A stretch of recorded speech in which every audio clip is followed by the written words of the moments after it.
Pro Football Focus Saints-Panthers review. So we have reviewed the game at length, but I wanted to bring in the Pro Football Focus guys because they do dial into that like analytical side, the stat side. The Saints-Panthers game was a bit of an anomaly. It was one of the weirder games you could see from a box score stats perspective. Panthers were really bad. Really bad. Bryce Young with one of the worst quarterback performances I've ever seen, certainly in person. But they still somehow dominated the underlying stats. They still had over 100 yards more than us. They still had way more plays. They had over 10 minutes more of possession, all that stuff. So I wanted to see what the stats looked like. And I hope they go into it.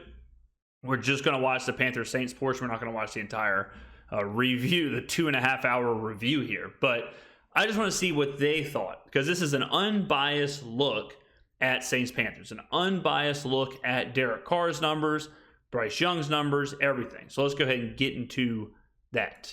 Saints 28, Panthers 6. I mean, let's bring the energy for the Saints-Panthers game. Saints move to 6-7, and the Panthers fall to 1-12. Yes. Game started pretty ugly for both sides. Derek Carr's, he salvaged his stats a little bit with a couple late touchdowns. Yeah, Carr's late touchdowns. Again, the touchdowns we talked about were kind of like, is this kind of window dressing? You know, are they getting Carr these touchdowns to kind of change the narrative a little bit? It felt kind of weird that they were throwing in those spots versus running. It did kind of seem off, and then of course the 40-something yards pass to A.T. Perry. So if it depends on how you looked at it, but really for most of the game, about 70 yards passing, no touchdowns, an interception. That was kind of a fluke interception too. So not much from Carr. Young, 2 completions in the first half, 11 completions in the second half.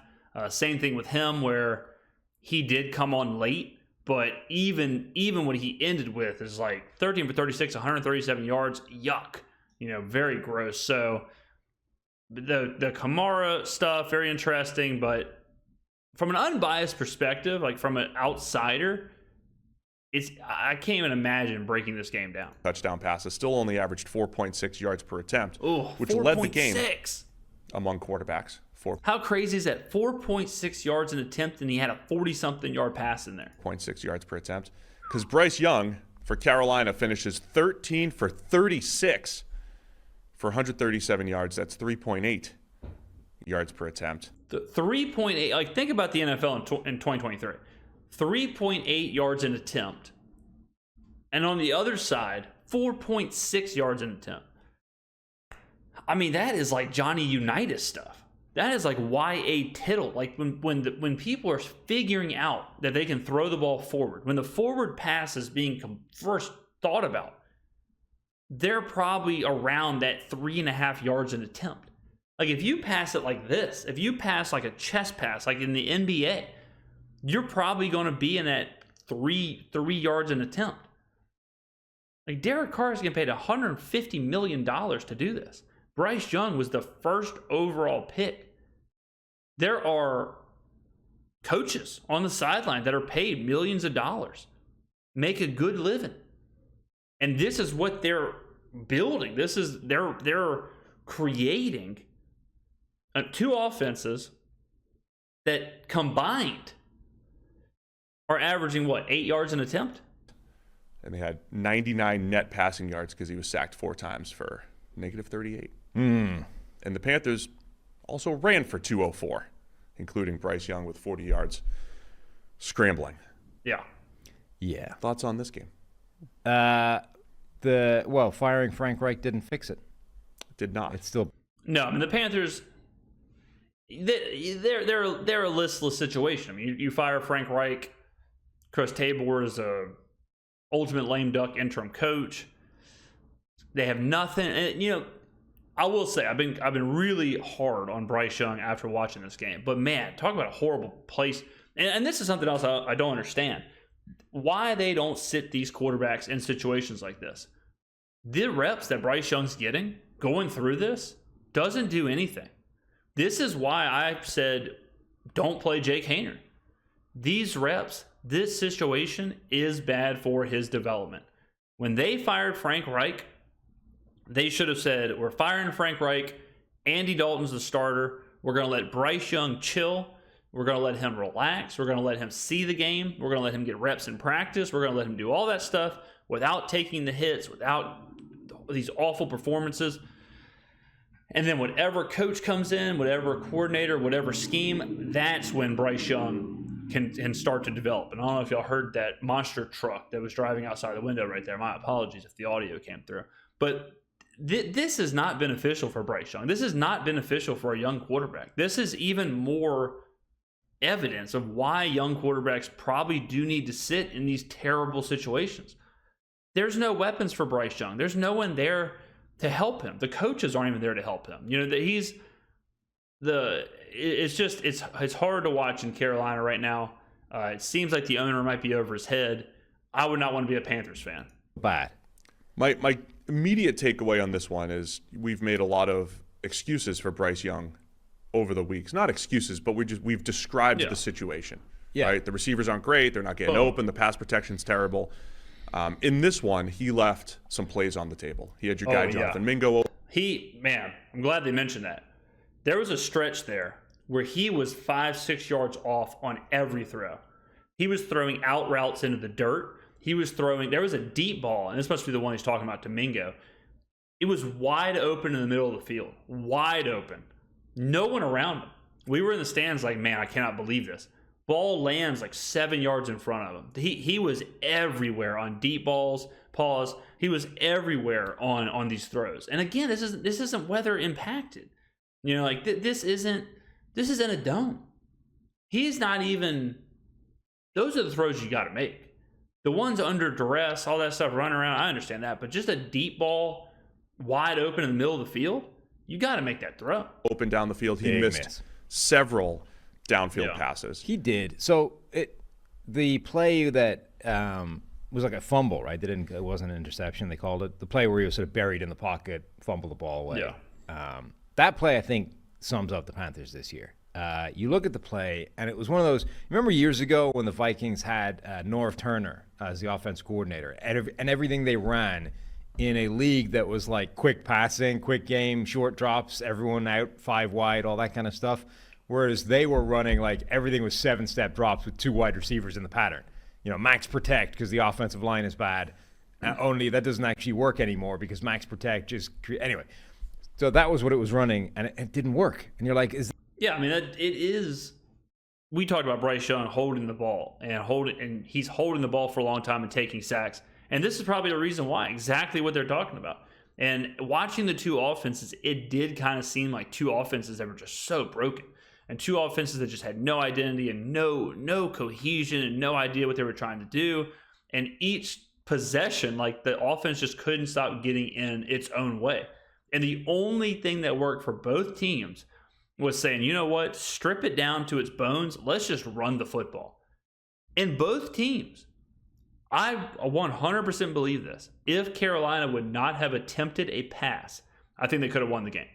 If they would have just said, we're running the ball every single play, they probably could have won because the Saints weren't stopping them.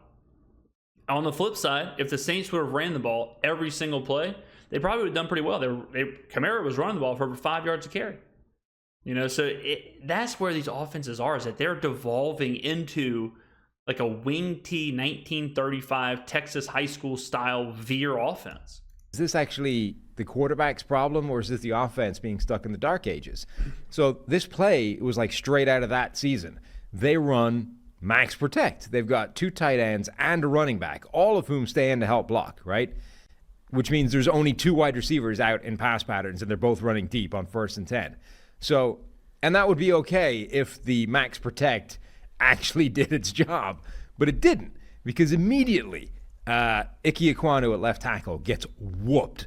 So 1 second into the play, like he's literally just given the ball fake for play action, turns around, and the left tackle is like lying on his face as the defensive end is bearing down upon him. So Young immediately has to make a guy miss. Does that actually reasonably well, but now there's 3 separate Saints bearing down on him. Like the entire defense is now closing in on him with 2 wide receivers running down. And it's funny they mentioned this because in the stand once, like in the third quarter, after Bryce Young didn't even have 4 completions, we were all saying, like, if you have Bryce Young, or even I guess with Derek Carr and the Saints, but if you have these players in these situations, why aren't you running like, 4 wide, spread it out, and do super short intermediate passes? Just get the ball out. Get the ball out, do the short passes, get it into the receiver's hands. Like, why aren't you doing that? And you can see right here, like, the deep, long stuff, the 2 receivers, the max protect, like, that was just such a disservice to Bryce Young. Field, neither of whom have had a chance to even get open yet. And he's like, there's no hope at this point, right? The best he can do is just throw the ball and take intentional grounding or just get rid of it somehow, right? And instead, he ends up holding it just a tick too long, and it's a fumble, and he's back. We kind of saw that with Derek Carr's game when we did the Chase Daniels and the JT, when we did all those film breakdown. We saw that with Carr, where he was in his drop, and the receivers hadn't even turned around yet. And Carr's either checking down, or he's throwing the ball away, or whatever. And maybe it's kind of the same thing, where the play calling is not benefiting what's actually happening or what the quarterback needs, which lines up with what I've been saying, where I don't think Pete Carmichael is good at adjusting in the game. He is calling his play sheet totally absent of what actually the game flow looks like. Good coaches can adjust. Good coaches say, they're blitzing like crazy. Let me throw out the game plan and let me do what I got to do to beat the blitz. Carmichael just does what he was going to do.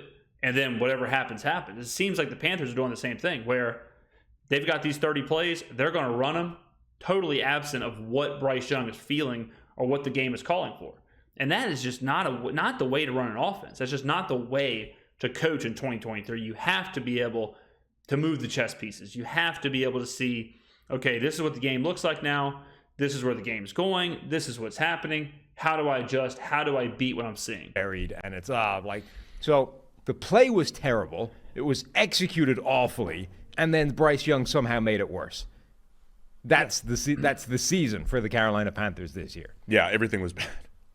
Yeah, Bryce Young made it worse by trying to double clutch, still try to throw it under heavy pressure that shouldn't have been there because it should have been picked up. It was ugly. It's like, there's a degree to which they say, young quarterbacks, one of the things you've got to learn is when to just cut bait and take a small loss, right? Yeah. Don't turn a small loss into a big loss when it's the only thing available to you. Just eat the play when it's there. Like, the only thing, honestly, his best option in this play might have been to just take a sack right away. The problem is, that's bad, right? That's when that's the yeah, man, you see that a lot too. Like, I always talk about how college quarterbacks and young quarterbacks try and escape out of the back of the pocket, and they have to learn to move up into the pocket. It's the exact reason here is because in their mind they're thinking like, okay, the play's breaking down, I have to make something happen. In college, you can escape out of the back because you're probably physically better than the people chasing you, whatever. In the NFL, that makes it worse because now you're taking like a 5-yard loss and you're turning into possibly like a 15-yard loss. And that's what they're talking about, where sometimes you just got to take the sack, throw it away, do whatever, take the loss. Don't try and extend it. Don't try and create, because then that's where you take a sack, you force a fumble, you throw an interception. A lot of bad things can happen. The optimal outcome for your Panthers offense is to just take a sack. The things are bad. That turnover led to the first Saints touchdown, so they get up 7-0. Panthers come back with a field goal. And as I said, I thought, so Bryce Young's numbers, by the way, he finishes on passes 10-plus yards down the field. He finishes 4 for 17 for 83 yards. He started off 1 of 8, just generally. Overall, right? Think about how bad that is. I mean, he finished 13 for 36. Like, he was 3 for 15 at one point. If you look at all the not-so-superlatives along the way, it was ugly. Not-so-superlatives. Yes. So he wasn't connecting down the field. There were opportunities in this game, more than usual, for sure. and Bryce Young was missing them. And then the Saints block a punt. Draft model linebacker DeMarco Jackson. Looked like, from where I was sitting, looked like we went straight up the middle, unblocked, destroyed Johnny Hecker. Textbook block. I don't think that the model was what created the giant gap up the middle, though. Doesn't matter. There you go. Yeah, right up the middle. So that led to the second Saints touchdown, because the Saints, I mean, Yeah, Derek Carr was screaming with at Eric McCoy as center. Derek Carr, fighting his teammates again this whole game. So it wasn't like things All started season great long. for the Saints offense. They had a short field for the first score, and then a punt for a touchdown, and then the spark for the Saints offense in 2023 is Jimmy Graham. Yeah. Jimmy. Crazy. I mean, it's true. It's true. This is a little later on, but he was kind of the one thing that happened in the game where the crowd was like, hell yeah. The block punt was cool. The block punt people were fired up for. But Jimmy Graham was kind of that one thing that happened where people stood up and took notice. He is the spark right now to this offense, which is really something else. Graham. He's got a great catch in traffic. Yeah, the that ball led was to high. it was the fourth quarter touchdown on the RPO to Chris Olave on a slant for 7 yards, and then Jimmy Graham has a 4-yard touchdown of his own. He's the red zone spark. The Saints can actually score in the red zone now, and it's all coincided with Jimmy Graham catching footballs. I think in 2023. Yeah, this was his first catch. I think that wasn't also a touchdown. I think previously all of his catches had been touchdowns. They're like he's basically turned into Mike Vrabel at this point. They just wheel him out there on the goal line and be like, hey, go win a jump ball. See, that's where... I mean, it's crazy. When you think about it, the Saints are leaning on Jimmy Graham, Lynn Bowden, and that's the offense. That's what they're leaning on right now. Lynn Bowden, Jamal Williams, and Jimmy Graham. A.T. Perry. That's when you really think about that, like that's what the Saints are trying to do in a must-win one-possession game at home against a divisional opponent, is they're trying to get Lynn Bowden, Jimmy Graham, Jamal Williams involved. His previous teams, it was the Bears for a little bit, right? Yeah. Bears and the Seahawks. Bears, Packers. Because he started, lose a step or two. But somehow that 7. didn't work. Like, didn't Seattle try and do that at one point? They're like, hey, apparently Jimmy Graham isn't Jimmy Graham anymore, but at least he's still like a great basketball red zone threat. And then it wasn't. Didn't work great. Right. Anyway, yeah, I mean, it wasn't the cleanest game for the Saints offense either, but No, it was not. Put some points on the board late.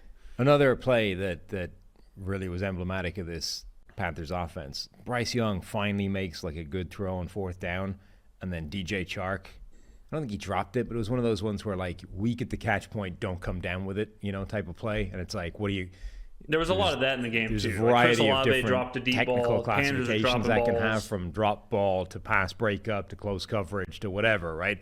But it's one of those plays where a good wide receiver comes down with it, and DJ Chark is like fresh off bitching about how everybody's blaming the Panthers with receivers. The R-rated He's language. like, yeah, it's not, everyone's saying it's all us, but it really isn't. You're like, well, that one was. This 4th guy puts down, a rugby jersey wide on, all of a receiver, sudden your he's quarterback, your rookie speaking like quarterback a who's dying longshoreman. down there, like drowning here, finally makes a good play, and you don't come up with it the week after you were complaining about how everyone's blaming the wide receivers. Like, again, it's just poor the Panthers. Man, that offense stinks. It's ugly. It's very ugly. Couple more stats and we'll get out of here. There we go. With this game, not the show. Yeah. Panthers averaged 5.2 yards on the ground per attempt, including the scrambles, so cheating a little bit. So Yeah, say 5.2 yards per attempt rushing. Probably really closer to like mid-4, upper 4. Probably I'd feel okay saying like 4.7, 4.8 yards a carry, somewhere in there. A true yards per carry. 2.5 yards per drop back. Now you could say 40 yards came on scrambles, whatever, but either way, it was bad. It was a bad pass. 2.5 yards per drop back. Ugh. Passing attack from Carolina. And shout out to rookie Saint Brian Bryce, probably the best pass rushing game of his career. One quick, it's against the Panthers. Teams tend to have their best pass rushing performances against the Panthers. But Bryce, 6-7 pressures. I don't know what he'll end up with, but he had a good game. Korean. See? Good stuff. PFF, obviously, they do their own grades. If you want to see Pro Football Focus's grades on a per-player basis, you can buy their plus package or whatever, and you can get those grades. But I thought Bryce was good. I thought he was pretty good. The defensive line, ups and downs, certainly. Granderson was good earlier in the season. Bryce, I think, has been good as a rookie. He hasn't, by no means has he been dominant, But I think he's been good. I think he's been serviceable. I think he's been athletic. He looked athletic in this game. I do like what he has going on. I think as far as how I would kind of look at his rookie season, I think Brazil has been good. I think he has shown a lot in this first season. I think there's a lot there that can develop. I think he's on the right track. Disruption. Yeah. Shout out as well to Derek Brown, one of the few players for the Panthers that actually did have a great game. Had one of those batted pass interception things. Stuck his mitts up, batted into the air, and then, look. That was an insane play. Carr throws it at the line of scrimmage. Happens all the time. Bounces off of a defender, off of an offensive lineman's helmet, back into the defender who batted it down for the interception. It's dropped right in my hands. Awesome. It was a great play. So, yeah. I got no more use for this game. No, ugly game. Panthers still stink. Next. Ugly game indeed. Let me know in the comments below what you thought. Was it as ugly as we think? Was it as bad as it was to view? What are your thoughts on this? Thoughts on the whole thing? Anything you want to sound off about? Let me know in the comments below. Thank you for watching. I will see you in the next video.